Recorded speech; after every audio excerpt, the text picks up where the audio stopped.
Assalamualaikum warahmatullahi wabarakatuh.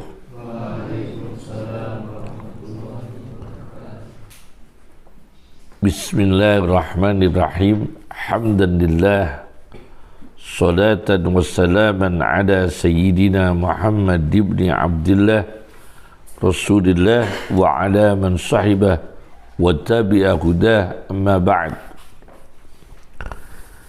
Hikam Ibnu Athaillah As-Sakandari, hikmah yang keempat.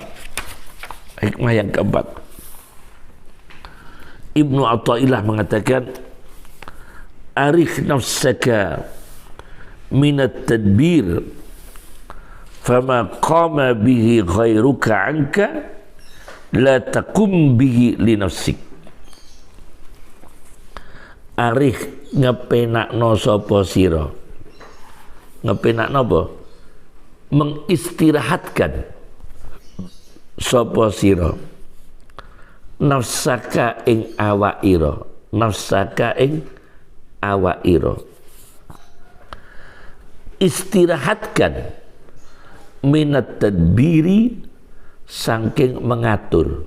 Masya Allah, ini kebutuhan manusia, muslim non muslim. Terlalu banyak mengatur urusan, kurang istirahat. Betul Pak San ya? Kita ini kalau di dunia terlalu banyak mengatur kegiatan, maka kita jarang istirahat. Maka ajaran kitab hikam ini, enakkan dirimu, istirahatkan dirimu, jangan banyak mengatur persoalan-persoalan. Ada porsi, ada waktu untuk memasrahkan, menyerahkan perkara itu kepada Allah, kepada Tuhan Allah Subhanahu wa ta'ala. Supaya apa? Menenangkan, merilekkan hati kita. Kalau kita mengandalkan kemampuan kita, mengandalkan manajemen kita, mengandalkan sistem kita, mengandalkan teori-teori yang kita ketahui, maka kita jarang istirahat. Waktu ini kita pakai teori ini, waktu kemudian pakai manajemen tertentu, kemudian mengatur tertentu, tidak ada istirahatnya. Dan semua tidak ada sempurnanya. Maka kita istirahatkan dirimu, jangan terlalu banyak mengatur. Supaya apa? Ada enaknya tubuh, istirahatnya tubuh. Mata kita punya hak untuk tidur, hati kita punya hak untuk istirahat, jantung kita juga punya hak, otak kita juga punya hak. Jangan terlalu lelah.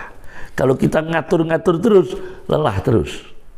Arif nafsaka minat tadbir. Apalagi ada yang pihak lain yang telah mengatur. Kita enakkan saja diri kita. Fama qama bihi ghairuka anka la taqum bihi li nafsik. Fama mongkote perkara. Qama kang ngadeg. Apa ngadeg artinya? Telah melakukan, telah bertanggung jawab. Qama, melakukan, berdiri, tanggung jawab. Ar-rijalu qawwamuna 'alan nisa. Itu qama, melakukan tanggung jawab. Bihi kelawan emma, atau ada yang membantu. Sapa ghairuka liyane ira. Angka saking sira, angka sangka sira, apa-apa yang sudah ada orang lain yang mengerjakan, kita istirahatkan diri kita. Karena sudah ada yang lain yang mengerjakan, sudah ada yang lain yang menjamin, kita istirahatkan diri kita. Apalagi rezeki itu dikejar-kejar tetap melelahkan. Dan kita tetap beriman bahwa ada jaminan dari Allah, ada jaminan dari Tuhan Allah Subhanahu wa ta'ala, supaya kita tidak lelah terus menerus untuk mengejarnya. Fama mongko utai perkara qoma kang berdiri bi kelawan emak sapa ghairu kaliyane ira, perkara yang selain kamu telah berdiri untuk melakukan perkara itu, menjamin perkara itu, ya, angka sanging sira dari dirimu, la takum iku ojo ngadeg sapa sira. Janganlah kamu susah payah mengerjakan, janganlah kamu susah payah bertanggung jawab bihi kelawan emak dengan perkara itu, linafsika krono awairo, krono awakmu. Nah ini supaya ada istirahatnya kita ini.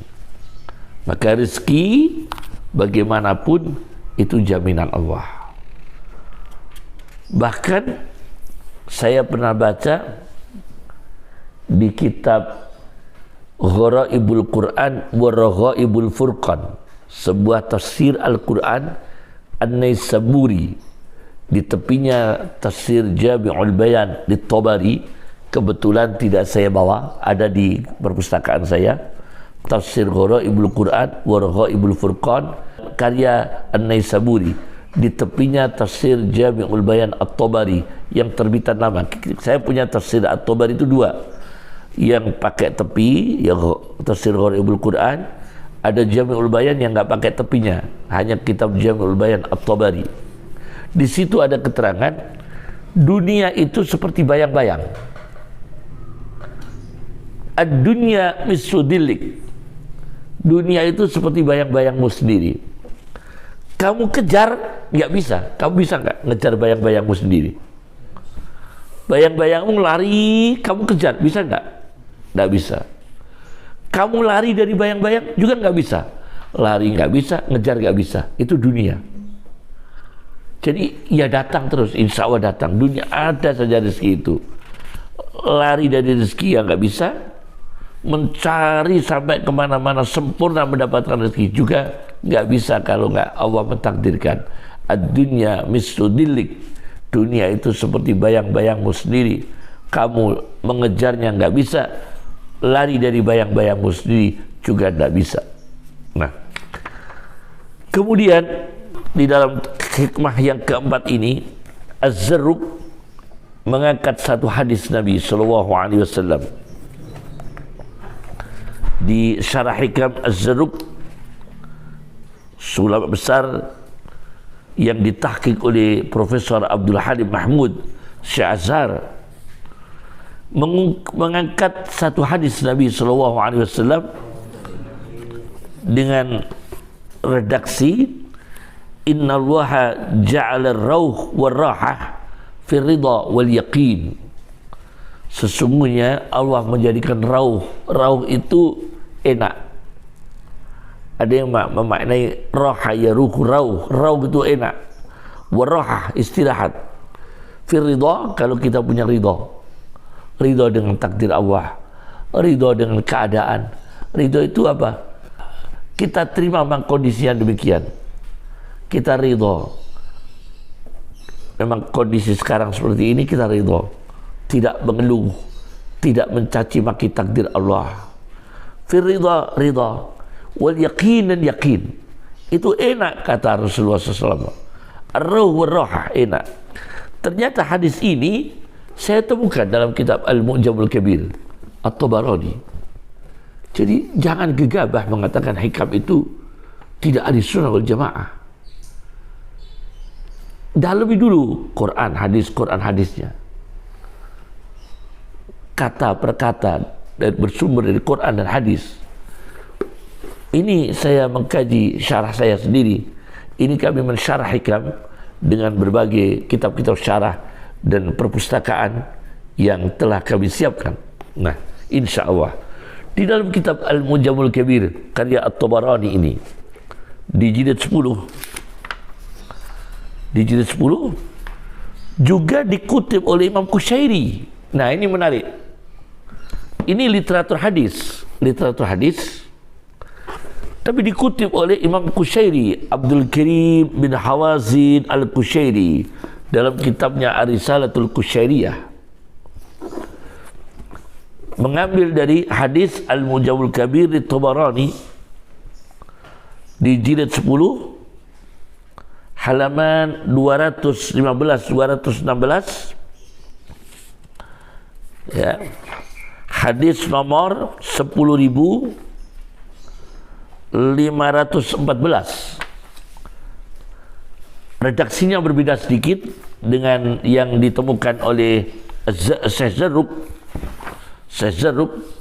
Rasulullah SAW mengatakan, wa innallaha ta'ala biqistihi wa adlih, dan sesungguhnya Allah Ta'ala dengan keadilannya, dengan qistihi wa adli, dengan keadilannya, ja'ala rauh, menjadikan enak, wal faraha, gembira, fi ridha wal yaqin, apabila hati kita ridha dan yakin.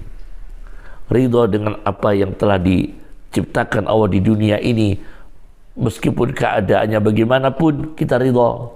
Disakiti orang mudah memaafkan, dibohongi orang mudah memaafkan, tapi kita jangan sampai dibohongi lagi, jangan sampai disakiti lagi, dan tidak menyakiti yang lain. Kata Al-Quran, la tadlimuna wa la tudlamun, jangan menganiaya, jangan sampai dianiaya. La tadlimuna wa la tudlamun, jangan menganiaya dan jangan sampai dianiaya. Nah, ini luar biasa. Ternyata saya temukan tentang ridha dan yakin itu ada satu ilustrasi hikayah yang ditutup oleh Imam Qushairi bab yakin. Hadis tadi itu di Risalatul Qushairiyah awal bab al-yakin. Nah, di Risalatul Qushairiyah itu di halaman 178. Ya. Kemudian di akhir bab al-yakin kitab Risalatul Qushairiyah diceritakan tentang keyakinan. Yakin itu ada suatu kejadian yang sangat inspiratif dialami oleh Syekh Ibrahim Al-Khawas. Nah, ini perlu saya sampaikan pada para pengajar kitab tasawuf, kalau ada kata-kata Al-Khawas jangan diberikan makna khos, ya, itu tidak benar. Ali Al-Khawas, Ibrahim Al-Khawas itu bukan ulama khos. Karena khos itu yang tasdid shotnya, khossa ya khussu khosson, itu fi'il mudha'af. Al-khos, itu betul. Tapi kalau al-khawas itu yang tasdid wawunya, itu dari kata khus. Khus itu artinya daun kurma. Jadi al-khawas itu kalau ada kitab tasawuf manapun kitabnya, di Ihya Ulumuddin, di kitab Qutul Qulub fi Muamalatil Mahbub karya Abu Talib Al-Makki, misalnya kena Al-Khawas, Al-Futuhatul Makkiyah karya Ibnu Arabi, kemudian At-Ta'aruf li Madhabi Ahli Tasawuf, kemudian kitab Al-Luma' fi Tasawuf, kemudian kitab Awariful Ma'arif di Suhrawardi, ada kata-kata Al-Khawas. Semua itu jangan dimaknai khos, ya, dimaknai seorang ulama yang usahanya itu pengrajin daun kurma. Itu khawas, membuat tas-tas dari daun kurma, anyaman daun kurma, membuat dompet-dompet dari daun kurma, membuat alat-alat dari daun kurma, tikar dari daun kurma. Itu namanya al-khawas. Ibrahim Al-Khawas ini diceritakan di sini suatu ketika sedang mencari ikan. Mencari ikan, dia siapkan jaring. Jaring dipasang. Begitu jaring dipasang, dia terkejut. Bukan jaring itu yang menjaring ikan. Ikannya itu masuk sendiri ke dalam jaring. Wa dhata yaumin waqa'at fi syabakati samakah. Suatu hari ikan laut itu masuk dalam jaring. Akhirnya dikeluarkan oleh Ibrahim Al-Khawas. Ingin meneliti sejauh mana rezeki manusia itu datang. Dia pasang jaring, ikan masuk dalam jaring, ikan itu dibuang lagi ke air. Begitu ikan dibuang lagi, datang ikan lagi masuk dalam jaring. dibuang lagi, masuk lagi. Dia kepingin menghindari, jangan sampai ikan masuk jaring. Tapi nggak bisa, malah ikannya yang datang. Biasanya kan kita yang berusaha untuk menjaring ikan, itu enggak, ikannya datang, masuk jaring, dikeluarkan lagi. Datang ikan lain, masuk lagi. Datang ikan lain, masuk lagi. Masya Allah. Nah, akhirnya ada ilham dari Allah. Ibrahim Al-Khawas, kamu itu tidak menemukan mata pencaharian di lokasi ini, tidak menemukan mata pencaharian di lokasi ini, yaitu ikan, kecuali kamu menemukan hamba-hambaku yang berzikir kepada aku. Ternyata ikan itu memang kalau berzikir kepada Allah tidak bisa dijaring. Ini ikan-ikan yang berzikir kepada aku, fataktulahum, kamu merencanakan untuk membunuhnya, ya tidak bisa, pasti kamu keluarkan. Karena ikan yang berhasil ditangkap orang itu biasanya ikan yang sedang tidak berzikir. Itu dalam pandangan tasawuf. Dalam pandangan tasawuf ya, ikan yang berhenti berzikir itu biasanya mudah ditangkap oleh orang, mudah dijaring oleh orang. Tapi kalau ikan itu sedang berzikir kepada Allah, sulit untuk dijaring, sulit untuk dipancing. Paham maksudnya? Kenapa? Ada catatan kaki di kitab Risalatul Qusyiriyah ini mengambil ayat Quran, wa im min syai'in illa yusabbihu bihamdih, dan segala sesuatu itu, dan tidak ada segala sesuatu melainkan bertasbih dengan memuji kepada Allah. Walakin la tafqahuna tasbihahum, dan tetapi kalian tidak memahami tasbihnya. Ikan pe bertasbih, ikan belanak bertasbih, ikan gurami bertasbih, ikan mujair bertasbih, ikan cumi bertasbih. Apa itu rajungan itu apa? Rajungannya, rajungan itu bertasbih kepada Allah dengan memujinya. Yang ditangkap itu biasanya yang sedang tidak berzikir. Nah, kalau berzikir tidak bisa ditangkap, tidak bisa mati. Pasti Ibrahim Al-Khawas tidak jadi mengambilnya, dilemparkan lagi ke air. Karena memang ikan-ikan itu ikan yang bertasbih, jadi nggak jadi mati, nggak jadi dibunuh oleh manusia, tidak jadi ditangkap oleh manusia. Itulah keyakinan kita bahwa memang rezeki itu tidak bisa keluar dari takdir Allah Subhanahu wa ta'ala. Inilah yang saya sampaikan dalam kajian hikam, hikmah nomor 4. Assalamualaikum warahmatullahi wabarakatuh.